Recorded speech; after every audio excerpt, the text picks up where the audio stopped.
कल हमने जो स्टार्ट किया था that is accounts from incomplete report, इसी और क्या कह देते हैं, single entry system. Double entry system का पहले मीनिंग मेरे कौन बताएगा? Double entry system, we are not talking about single entry, सिर्फ पहले डबल एंट्री का मीनिंग पूछेंगे, वो डिस्कस करेंगे। Yes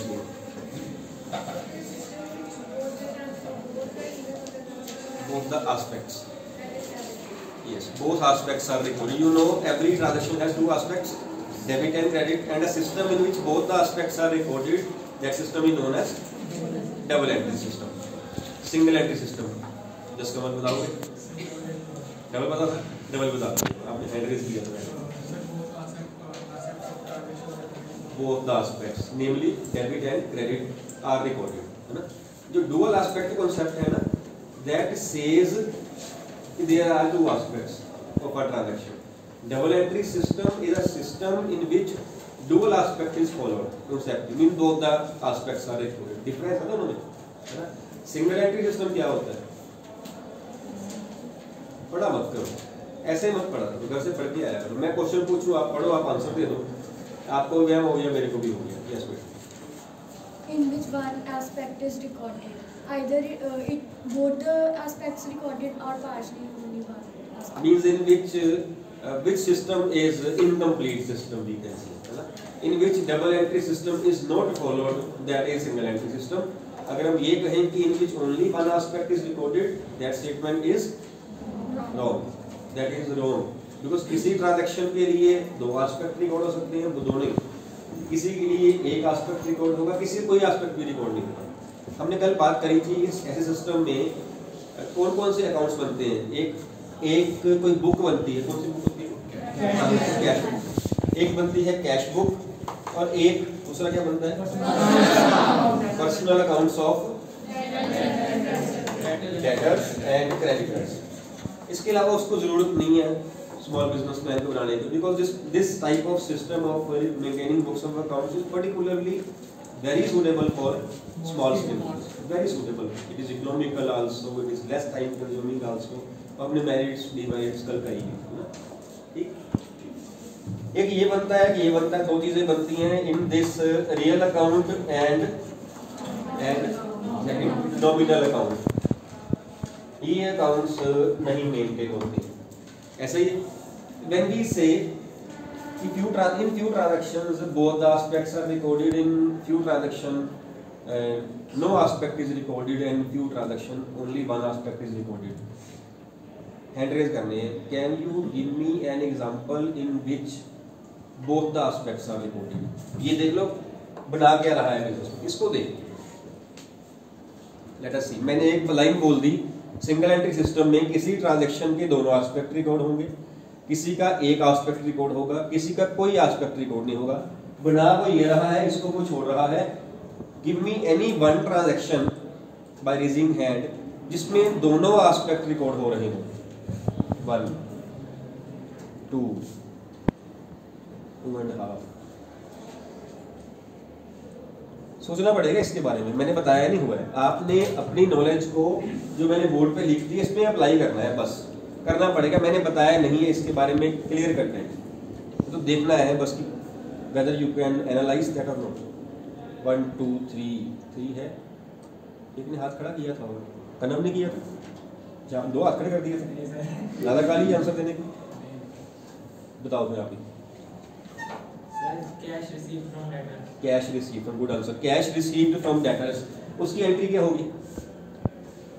cash receive from debtors की एंट्री ये तो आती होगी, एंट्री होगा cash account debit to debtor account. Cash book में रिकॉर्ड होगा, डेटर्स में रिकॉर्ड होगा, because we are maintaining debtor account also. Cash भी होगा, डेटर भी होगा। In this type of transaction both the aspects are recorded. एक इसकी और एग्जांपल बता दो मेरे को, बस सिर्फ एक हो।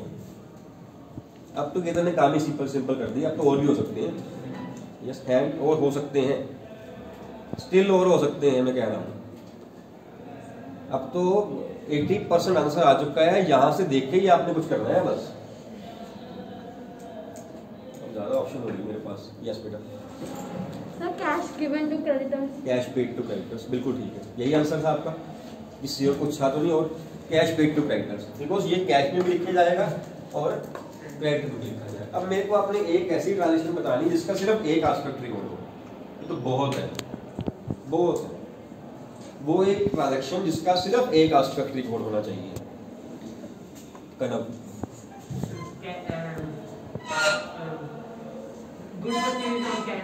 Goods purchased on cash, goods purchased on cash, cash में हो जाएगा, लेकिन हम कोई रियल अकाउंट नहीं बना रहे हैं, स्टॉक नहीं एंटर कर रहे हैं, तो वहां पे नहीं होगा। और कुछ बताते रहो तो बहुत आंसर्स हैं। यस बेटा, rent paid in cash, yes. और यस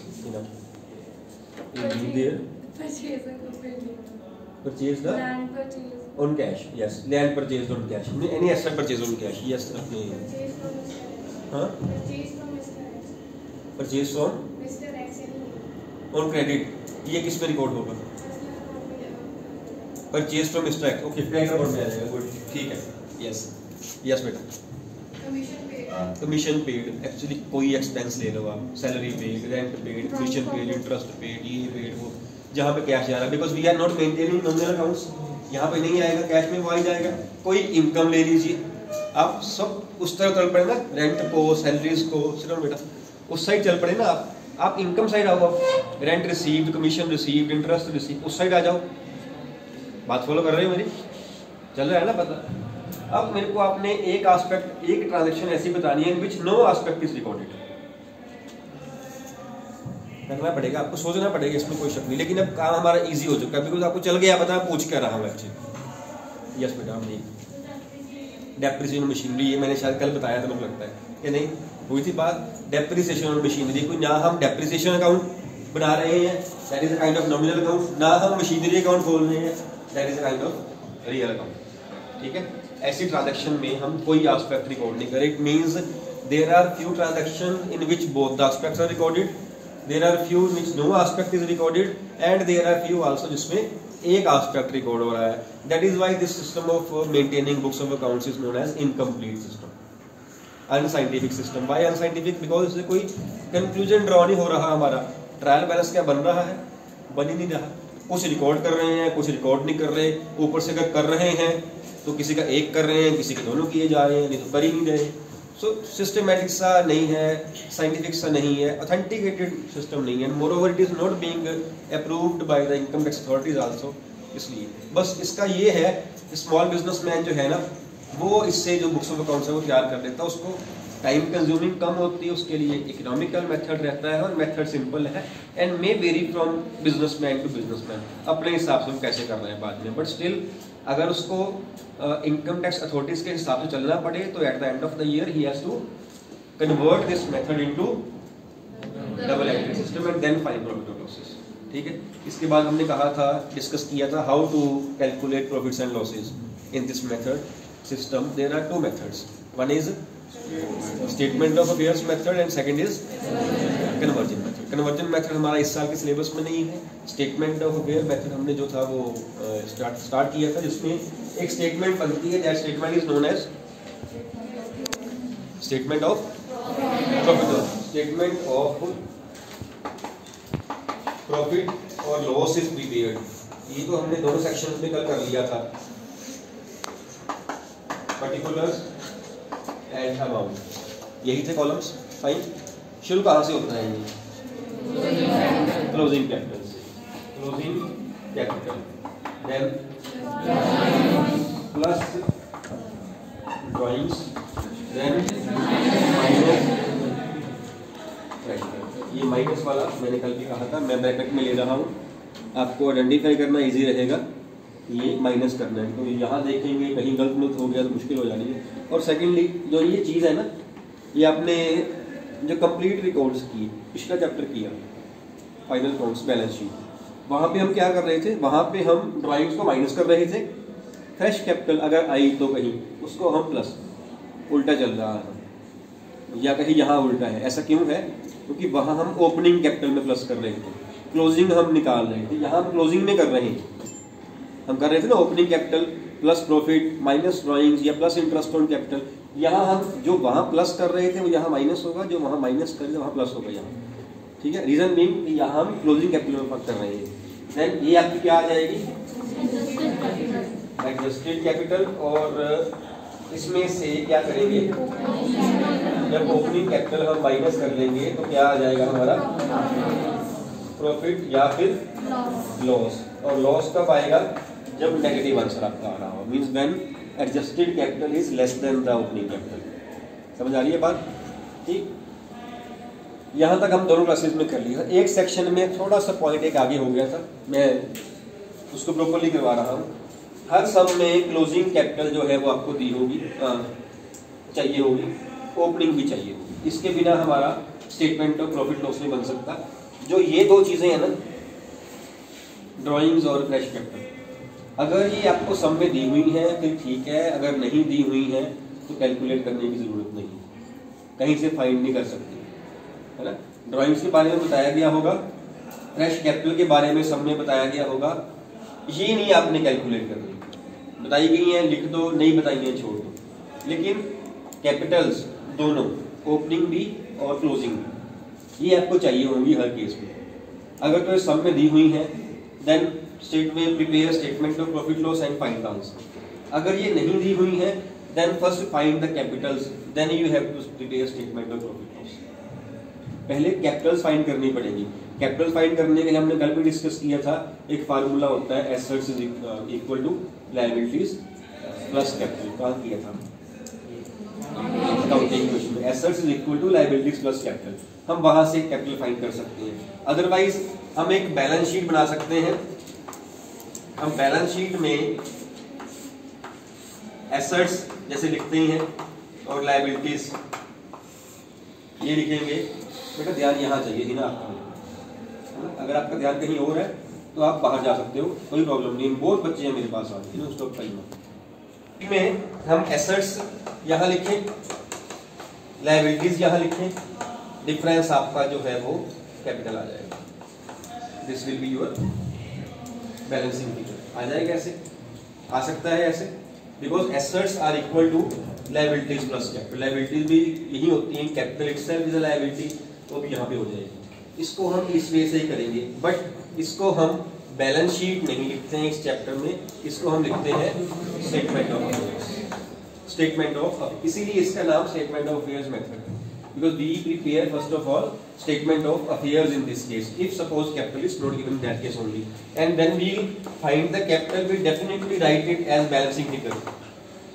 Balancing figure, because ये फिगर आपको बुक में सम में दी नहीं हुई है, ये फिगर आपने इसको बैलेंस किया तो आपके पास आई। This was not given in the sum.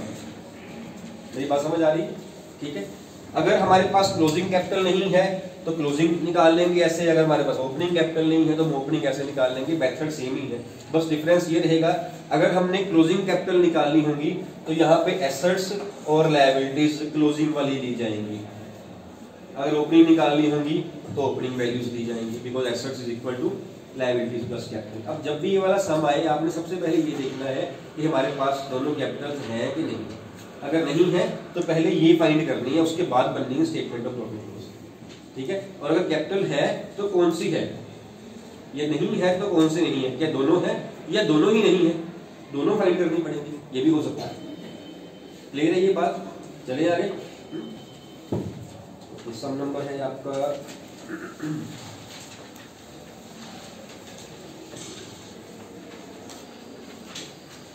ये हमने 7 सम हमने कल भी किया था, ये वाला सेक्शन ये में बी में नहीं हुआ था, यही करते हैं हम 7 सम। Christian started his business, his number is 20.39. Christian started his business on 1st April 2018 with a capital of rupees 1 lakh. What is this? Opening capital. 1st April है 2018. On 31st March 19 his assets were disbursed. On 31st March 19, which means capital closing जो है उसकी assets की value दी हुई है, liabilities की value दी हुई है, तो हमारे पास closing नहीं है, इसका मतलब ये है। Cash, stock, debtors and plant, ये आपकी एसेट्स की value. He owed rupees 12,000 to creditors and rupees 10,000 to his brother on that date, both are liabilities. Creditor से उसने सामान उधार पे लिया होगा, ये लायबिलिटी है। ब्रदर से उसने लोन लिया, वही ओड रुपीज 10,000 टू ब्रदर। ठीक है।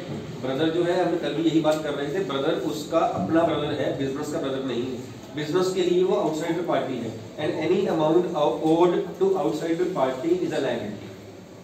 ये नहीं कि ब्रदर का लोन है तो ब्रदर का ये फिर क्या हो गया, ब्रदर का नहीं है, ब्रदर बिजनेसमैन थोड़ी है, बिजनेसमैन नहीं है ब्रदर। अगर बिजनेसमैन भी होता तब भी उसका लोन जो है वो लायबिलिटी रहता, because business and businessman are separate things, है ना।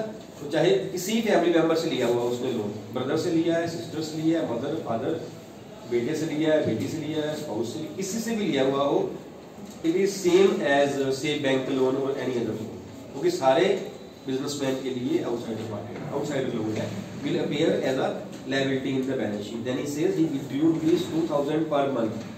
The point here to be underlined is per month. हम जब ड्राइंग्स यहाँ पे प्लस माइनस प्लस करेंगे, will not add 2000 but 24,000 because annually दी हुई है, ड्राइंग्स मंथली को कौन सी मिस्टेक है ये वाली, ठीक। And he says ascertain his profit. यहाँ पे फ्रेश कैपिटल के बारे में बात नहीं करी हुई है तो वो नहीं आएगी। अब प्रॉफिट कैलकुलेट करने के लिए सबसे पहले हमें क्या देखना है, कैपिटल्स कौन कौन सी दी हुई है हमारे पास। अगर कैपिटल्स कोई नहीं दी हुई है तो पहले वो फाइंड की जाएगी। तो यहाँ पे कौन सी कैपिटल फाइंड की जाएगी, क्लोजिंग कैपिटल। करिए स्टार्ट, करिए फाइल अपने आप करिए, स्टेटमेंट ऑफ अफेयर्स बनाइए, स्टार्ट करिए। Shruti maintains her books of accounts from incomplete reports. Her books provide the following information. See, आपको यहाँ पे दोनों डेज की फिगर्स दी हुई हैं, 1 अप्रैल 15 की भी दी हुई है और 31 मार्च 16 की भी दी हुई, which means कि दोनों कैपिटल नहीं है हमारे पास। Cash, bill receivable, debtors, stock, investment, furniture and creditors. She withdrew rupees 500 per month for personal expenses. Again, per month amount is given, which means annual drawings are 6,000 rupees. She sold her investment of rupees 16,000 at 5% premium. Premium means profit, ठीक, and introduced the amount into business. This is the fresh capital. Further capital, उसने 16,000 की उसकी अपनी investments थी, उसने उसको 5% premium पे profit पे प्लस किया, सेल किया। And what is the sale price, 16,000 वाली चीज उसने 5% प्रॉफिट पे उसने सेल कर दी। प्रॉफिट कितना आया, 800। सेल प्राइस क्या बन गया, 16,800। And she brought that money into the business. How much money has been brought in the business, 16,800। तो फ्रेश कैपिटल विल बी 16,800। अगर यहाँ पे लॉस लिखा होता तो वो माइनस कर देते, ठीक है। फ्रेश कैपिटल रहेगी, he sells you are required to prepare a statement of profit और loss for the year 31 March 16। अब यहाँ पे कैपिटल कौन सी दी हुई है आपको, ओपनिंग और क्लोजिंग में से कोई भी, दोनों कैलकुलेट करनी पड़ेगी, विच मीन्स कि हमें ये चीज 2 बार बनानी पड़ेगी। यही हुआ। या फिर ऐसे बनाए statement of fair opening, asset liabilities, closing, ये कैपिटल निकालें। एक और बनाए statement of fair closing, asset liabilities लिखें और उसको हम कैपिटल निकालें। या फिर हम दोनों को कंबाइंड भी कर सकते हैं, जैसे हम कल बात कर रहे थे, एक कंबाइंड बना सकते हैं हम स्टेटमेंट ऑफ अफेयर्स।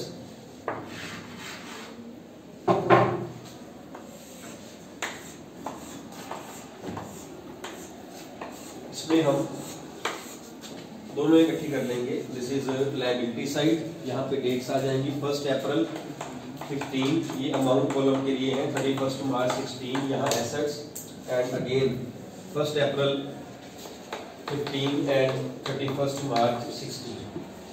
इससे क्या होगा, हमारे पर्टिकुलर्स जो हैं वो एक बार लिखने पड़ेंगे, बिकॉज वो रिपीट हो रहे हैं, टाइम और उसका टाइम और फॉर्मेट का टाइम बच जाएगा। फर्स्ट आइटम देखिए क्या लिखी है उसने, कैश, इधर 1200, इधर 1600। देन क्या है, बिल रिसीवेबल, बिल रिसीवेबल कोई वैल्यू नहीं है यहाँ पे 2400। देन है डेटर्स 16,800 एंड 27,200। इसके बाद क्या है, स्टॉक, स्टॉक की वैल्यू क्या है 20, थोड़ा धीरे बोलो पूरी आवाज आ रही है, 22,400। देन 24,400। नेक्स्ट आइटम है इन्वेस्टमेंट, वैल्यू हाँ जी कुछ नहीं है, nil and 8,000। Then furniture, furniture भी हमारी एसेट ही है, 7,500 and 8,000, 7,500 and 8,000। And then creditors, ये लायबिलिटी रहेगी हमारी, वैल्यू 14,900 14,900 11,000 एंड 600 तो जब हम कैपिटल निकालेंगे आप देखो हर एक चीज हम 2 बार लिखनी पड़ती थी, वहां फॉर्मेट 2 बार ही बनता, हेडिंग 2 बार देते, यहाँ पे 1 बार करना पड़ा, टाइम बच जाएगा हमारा। अब जब हम कैपिटल निकालेंगे तो ओपनिंग में से ओपनिंग वैल्यू माइनस कर देंगे, क्लोजिंग में से क्लोजिंग वैल्यू माइनस करेंगे, हमारी दोनों कैपिटल जो है वो साइमल्टेनियसली आ जाएगी। Capital, balancing figure and total. यहाँ टोटल किया कितना बनता है देखो जरा इसका 40 इतना ही 4799 इसका कितना बन रहा है 8 16 40 93,200 इसके चेक करो 35,000 33,000 एंड 11,600 60,000। आगे ये हमारे पास दोनों कैपिटल्स हैं तो हम इसको वहां यूज करके और अपना आंसर निकाल सकते हैं। बस आपने पहले ये देखना है कि जो कैपिटल है कौन सी नहीं दी हुई है और पहले वो कैलकुलेट कर लेनी है। अब इसी को मैं चलो आगे suppose statement of profit and loss,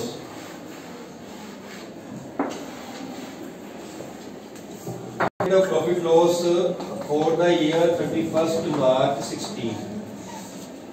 Closing capital is 60,000 plus drawings 6,000. He says 5,000 per month and minus fresh capital. How much? 16,800. ऐसे था ना? And ये हमने माइनस करनी है। Adjusted capital कितनी आ जाएगी? 49,200 माइनस ओपनिंग कैपिटल थी आपके पास 33,000 तो प्रॉफिट आपका आ गया 16,200। ठीक है जी, करो इसको। तो जो अगला पॉइंट है उसमें कुछ और एडिशंस हैं, वो है एडजस्टमेंट्स। जो एडजस्टमेंट्स हमने करी थी फाइनल अकाउंट्स में, ठीक, उसमें क्या था, बैड डेट्स की एडजस्टमेंट थी, डेप्रिसिएशन की थी, आउटस्टैंडिंग एक्सपेंसेस की थी, प्रीपेड की थी, ये कुछ ही था। यहाँ पे भी अब 2-4 एडजस्टमेंट्स जो आनी है वो आगे हम करेंगे।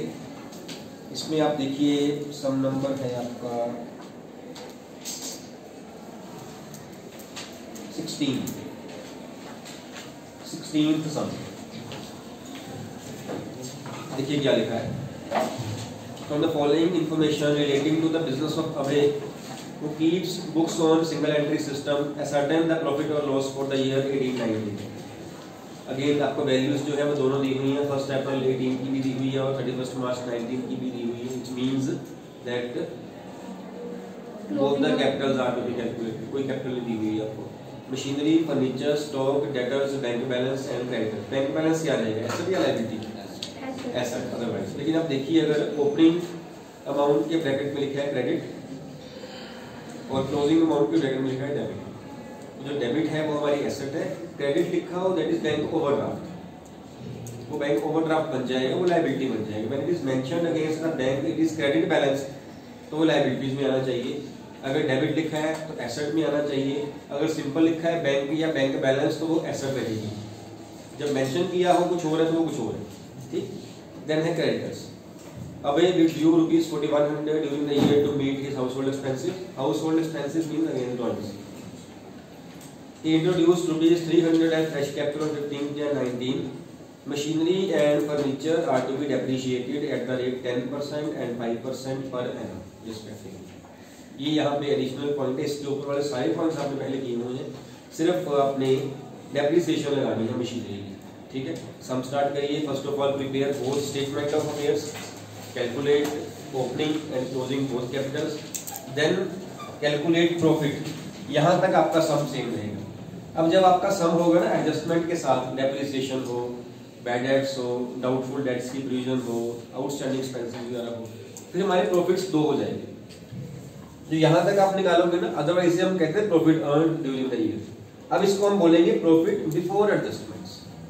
इसके बाद हम एडजस्टमेंट जो है वो उनको ट्रीट करेंगे। That will be our answer. That will be profit after adjustments. ठीक है, मींस आपका सम, अभी आप इसको लास्ट टाइम को छोड़ दीजिए, अभी भूलिए मशीनरी और फर्नीचर की डेप्रिसिएशन को, इसको बिना इसके ये दोनों प्रिपेयर करिए, स्टेटमेंट तैयार करिए, प्रॉफिट निकालिए, एडजस्टमेंट को उसके बाद करते हैं, स्टार्ट प्रिपेयरिंग। ठीक है, 31 मार्च 2018 मैंने पहले ही बताया आपको कि कैपिटल की डेट साथ में लिखनी है, ओपनिंग क्लोजिंग वर्ड तब यूज करना है अगर आपको ईयर ना दिया हो, ईयर लिखा हो opening closing, then use closing and opening capital. अगर लिखा है डेट बताई है आपको 1 अप्रैल से 15 एंड 31 मार्च 16, तो आप कैपिटल के साथ क्लोजिंग ओपनिंग वर्ड लगाने की जरूरत नहीं है, आप डेट साथ में लगाओगे आप।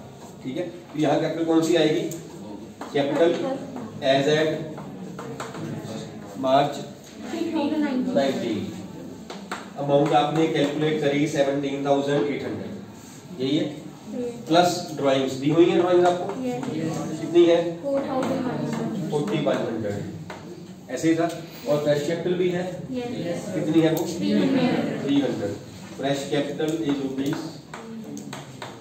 कितना बन गया 21,600, कितने बना 3,600, ये क्या आएगा आपका एडजस्टेड कैपिटल, ये आ गई आपकी। इसमें से माइनस कर देनी है हमने ओपनिंग कैपिटल, ओपनिंग थी हमारी 15,800, कितना आ गया ये 5,800 आपका आ गया प्रॉफिट, और इस प्रॉफिट को हम बोलेंगे प्रॉफिट बिफोर एडजस्टमेंट्स, क्योंकि अभी हमारी एडजस्टमेंट्स पड़ी हुई हैं वो डेप्रिसिएशन करने वाली। ठीक, प्रॉफिट बिफोर एडजस्टमेंट, एडजस्टमेंट जो है वो कौन सी है, एक है डेप्रिसिएशन ऑन मशीनरी और दूसरी है डेप्रिसिएशन ऑन फर्नीचर। ये हमारी एक्सपेंस है कि इनकम, एक्सपेंस, यहाँ से माइनस करते हैं, यहाँ से माइनस करते हैं, ये minus depreciation on machinery and minus depreciation on furniture. का तो पॉइंट इज कि जो रेट लगाना है डेप्रिसिएशन का, हमारे पास दो वैल्यूज हैं, ओपनिंग भी है क्लोजिंग भी है, किस पे लगाना है क्लोजिंग पे, क्लोजिंग वाले पे लगाना है। ठीक है, क्लोजिंग वैल्यू मशीनरी की थी 8,000, बाय चांस इसमें दोनों केसेस का सेम दिया हुआ है, आगे जाके अगर चेंज भी आएगा डेप्रिसिएशन आपने क्लोजिंग वाले पे लगानी है। डन, अगर कहीं बताया गया हो कि जो परचेज की है वो कब की है, फिर नंबर ऑफ मंथ्स के हिसाब से लगानी है, जैसे आप कर रहे थे ना वो चैप्टर पिछले में, machinery includes the machinery purchased on 1 अक्टूबर 2019, याद है पॉइंट वाला, है ना 1 अक्टूबर 9, तो हमने वो 10-20 हजार जो भी दिया हुआ था उसकी अलग से निकाली डेप्रिसिएशन, बाकी की अलग से निकाली। ऐसा ही अगर यहाँ बताया गया हो उसके हिसाब से करना पड़ेगा, नहीं बताया गया हो जो क्लोजिंग वैल्यू उसको डेप्रिशिएट कर दीजिए। यहाँ पे आ रहा है 10% है मशीनरी की, वो बढ़ गया आपका 800, और फर्नीचर की है 5%, वो आपको बढ़ गया 100 रुपीज। ये आप दोनों माइनस कर दीजिए, 4900 जो है वो आपका नेट प्रॉफिट आ गया, जिसे हम कह सकते हैं, या हम कह सकते हैं प्रॉफिट आफ्टर एडजस्टमेंट, जो रियल प्रॉफिट है हमारा वो ये है। ठीक, अगर यहाँ पे आपके, तो ये तो हो गया एडजस्टमेंट ऑफ डेप्रिसिएशन। अगर यहाँ पे बैड डेट्स की दी होती है एडजस्टमेंट, फिर आप क्या करते हैं, प्लस के माइनस बस यही पढ़ा है, बैड डेट्स की एडजस्टमेंट दी होती, फिर आप क्या करते हैं, प्लस करते हैं कि माइनस करते हैं, माइनस, क्योंकि हमारा वो एक्सपेंस इंक्रीज होता है उसको। अगर यहाँ प्रोविजन फॉर डाउटफुल डेट्स की दी होती है एडजस्टमेंट, फिर क्या करते हैं, फिर भी माइनस ही करते हैं, बिकॉज उसको हमारी एसेट कम कर रहा है, हमारा कहीं ना कहीं डेप्रिशिएट हो रहा है, मतलब वैल्यू कम हो रही है, लॉस हो रहा है, हम कह सकते हैं। ठीक है, जो चीज भी प्रॉफिट लॉस या ट्रेडिंग की डेबिट साइड पे आनी है वो चीज यहाँ माइनस की जाएगी। अगर यहाँ पे दिया होता प्रीपेड इंश्योरेंस या एक्सपेंस, क्या करते हैं उसको प्लस, क्यों प्लस, क्या वो डेबिट में नहीं आ रही प्रॉफिट लॉस में, तो मेरी स्टेटमेंट रॉन्ग नहीं हो गई। मैंने भी क्या कहा था, जो चीजें प्रॉफिट लॉस की डेबिट साइड में आ जाएंगी वो चीजें आपने माइनस कर देनी, बिकॉज डेबिट में एक्सपेंसेस ही आते हैं और लॉसेस आते हैं, माइनस कर देंगे उसको, है ना। तो प्रीपेड एक्सपेंसेस कहाँ आते हैं, प्रॉफिट लॉस में नहीं आते, प्रॉफिट लॉस में आते हैं वो भी, तो वो आप क्यों बोल रहे हैं प्लस कर देंगे, क्योंकि हम डेबिट में डालते तो हैं लेकिन डेबिट में उसको माइनस कर देते हैं, वो हमारे एक्सपेंसेस को कम कर रहे हैं, या हम कहें वो हमारे प्रॉफिट्स को बढ़ा रहे हैं, प्लस होगा। एनी इनकम प्लस होगी, एक्रूड इनकम, राइट, है ना। एडवांस इनकम हो तो माइनस हो जाएगा, जो चीज हमारे प्रॉफिट्स को प्लस कर रही है यहाँ प्लस हो जाएगी, जो चीज हमारे प्रॉफिट्स को कम कर रही है यहाँ माइनस हो जाएगी। माइनस करने वाली items depreciation, bad debts, provision for doubtful debts, outstanding expenses, advance income. ठीक है, मेन बता रहा हूँ, बाकी आप लॉजिक याद रखना। और प्लस करने वाली prepaid expenses, accrued income, main बता रहा हूँ। और भी पॉइंट्स आ सकते हैं, मेन बता रहा हूँ। प्रीपेड एक्सपेंसेस हमारे एक्सपेंसेस को कम करते हैं, एक्रूड इनकम हमारी इनकम को बढ़ाती है, इसलिए यहाँ प्लस कर देंगे उसको। अदरवाइज आउटस्टैंडिंग एक्सपेंसेस हो गए, एडवांस इनकम हो गई, डेप्रिसिएशन और एसेट्स हो गई, डाउटफुल डेट्स की प्रोविजन हो गई, फर्दर बैड डेट्स हो गए, सारे माइनस किए जाएंगे। क्लियर है ये बात? यहाँ पे प्रॉफिट बिफोर एडजस्टमेंट के बाद। अब आप लोगों ने जो जैसे आपने किया होगा, क्या वो क्लियर कर दो।